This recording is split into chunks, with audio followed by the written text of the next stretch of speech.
işim var.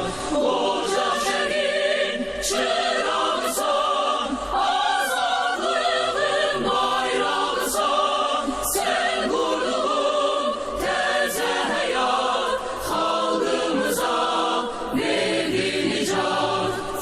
Sen bize ana vatan, sen bize nimet veren. Sen bize ruhi devam.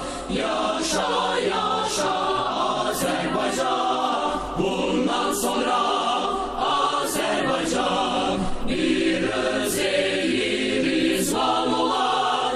Çiçeklenir teze hayat, köhne dünya viran olar.